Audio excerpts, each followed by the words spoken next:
दोस्तों, legal and legal में एक बार फिर से आपका स्वागत है। हापुड़ कांड को लेकर अधिवक्ता और प्रशासन के बीच में एक समझौता हुआ, जिसके बाद bar council of Uttar Pradesh द्वारा हड़ताल वापस लेने का फैसला लिया गया। इस पूरे प्रकरण जब से ये हापुड़ का मामला चला है 29 अगस्त से लेकर और कल रात 14 सितंबर 2023 तक जो भी घटनाक्रम घटा उसके संबंध में बहुत कुछ लिखा जाएगा, बहुत कुछ कहा जाएगा। लेकिन इतिहास में जब भी एडीजी प्रशांत कुमार के बारे में लिखा जाएगा तो उनका विभाग उनके बारे में ये जरूर लिखेगा कि एडीजी प्रशांत कुमार अपने महकमे के लिए, अपने पुलिस कर्मचारी और अपने अधिकारियों के लिए पूरी तरह से समर्पित थे, उनका फेवर करते थे, उनका पक्ष करते थे, वो कहीं भी उन्हें नुकसान नहीं होना देना चाहते थे। यही बात मैंने इस कांड को लेकर सबसे पहले वीडियो में कही थी। जब पहले उनका वीडियो क्लिप आया था प्रशांत कुमार जी का, उन्होंने तब भी पुलिस कर्मचारियों का बचाव करते हुए उल्टा वकीलों को हिदायत दी थी कि वे शांति बनाए रखें। तभी मुझे इनकी नीयत पर शक हुआ था कि ये नीयत अपने विभाग के लिए उनकी पाक साफ हो सकती है कि अपने विभाग के लिए वो समर्पित हैं। हालांकि वकीलों के साथ आज कोई ऐसा ही संस्था नहीं है जो पूरी तरह से उनका फेवर ले सके। आज जो मीडिया में उनकी कल की वार्ता की क्लिप शेयर की जा रही है, अगर उसको आप ध्यान से सुने जाएं तो उसमें कई सारी बातें ऐसी हैं जहां पर वे अपने पुलिस कर्मचारियों का बचाव करते हुए दिखाई दे रहे हैं और सारी बात उन्होंने अधिवक्ता के ऊपर ही थोप दी हैं। बीच बीच में उनकी क्लिप सुनाऊंगा और आखिर में अगर आप चाहेंगे तो पूरी क्लिप भी उनकी सुन सकते हैं, ताकि आप ये ना कहें कि मैंने क्लिप को काट छाट कर पेश किया है। पहले 30 सेकंड की क्लिप सुने आप। बिंदुओं पर विचार किया गया, जो माननीय अधिवक्तागण के मांगे थी उनको ध्यान से सुना गया तथा जो वार्ता हुई वो सफल रही। उन लोगों ने सभी बिंदुओं को आपने सुना, एडी साहब कह रहे हैं कि जो माननीय अधिवक्ताओं की मांगे थी उनको ध्यान से सुना गया। ध्यान से सुना गया, उन्होंने ये नहीं कहा कि उनकी सारी मांगों को मान लिया गया, सिर्फ ध्यान से सुनने की बात उन्होंने कही है।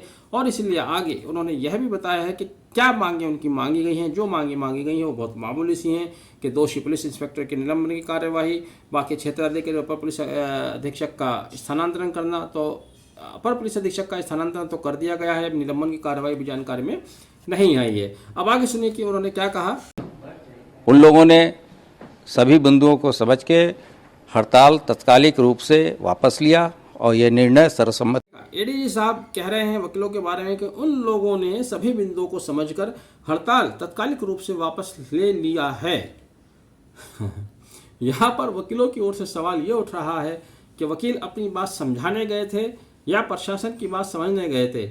एडीजी साहब का तो कहना यही है कि वकीलों ने सभी बिंदुओं को समझकर हड़ताल वापस लिए, यानी कि उनको कुछ समझाया गया है और वकील उनकी बात समझकर हड़ताल वापस लेने पर तैयार हो गए हैं। इसी तरह से उन्होंने आगे कहा कि कुछ कार्रवाइयाँ दोनों पक्षों से होनी है, वो तत्काल जैसे ही हमारे अधिवक्तागण वापस आएंगे कार्रवाई शुरू हो जाएगी। जो कार्रवाई तय की, देखिए उन्होंने कहा कि कुछ कार्रवाइयाँ दोनों पक्षों की ओर से होनी है, वो तत्काल जैसे ही हमारे अधिवक्तागण वापस अपने आएंगे, कार्य पर आएंगे, कार्रवाई शुरू की जाएगी। अब यहाँ भी एक सवाल पैदा होता है कि दोनों पक्षों की ओर से कौन सी कार्रवाई की जानी है। कार्रवाई तो एक पक्ष से ही होनी थी कि वो अधिवक्ताओं की एफआईआर दर्ज की जाए, दोषी पुलिसकर्मियों के विरुद्ध कार्रवाई की जाए।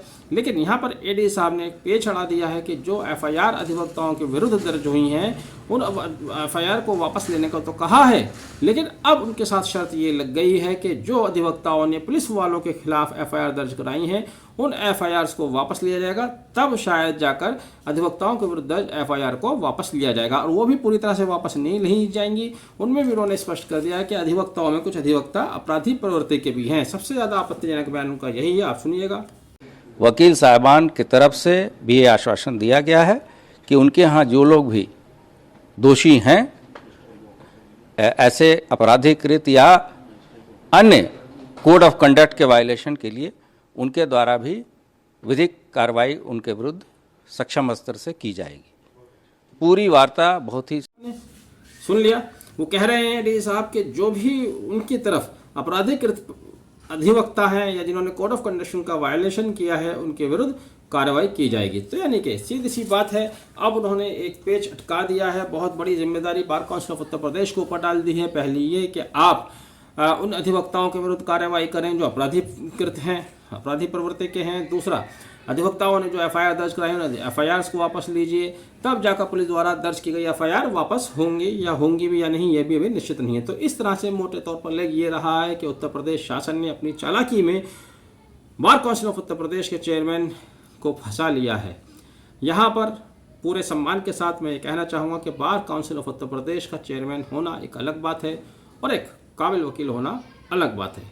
चेयरमैन साहब को हर मीटिंग में अकेले नहीं जाना था, अपने यहाँ के किसी बहुत ही काबिल वकील को ले जाना चाहिए था और उनके द्वारा वार्ता की जानी चाहिए थी। बहरहाल जो भी हुआ है, अब उत्तर प्रदेश के वकील उस पर कुछ सहमत हैं, कुछ असहमति दर्शा रहे हैं, लेकिन जो भी निर्णय अंतिम रूप से लिया जाना था उसमें हापुड़ बार के अध्यक्ष और सेक्रेटरी को कम से कम शामिल करना चाहिए था, उनको अपने साथ रखना चाहिए था। साथ ही पश्चिम उत्तर प्रदेश संघर्ष समिति के चेयरमैन को भी साथ रखा जा सकता था, लेकिन चेयरमैन साहब ने अकेले अपने आप को चेयरमैन मानते हुए जो निर्णय लिया है। अब साथ ही अधिवक्ताओं का दायित्व है कि अपनी काउंसिल का सम्मान करते हुए, कुछ हमें हासिल हो रहा है, कुछ हासिल हो जाएगा, कुछ आप हासिल कर लेंगे, इस निर्णय को स्वीकार कर लेना चाहिए। आपने वीडियो आखिर तक देखा, thank you, have a nice day.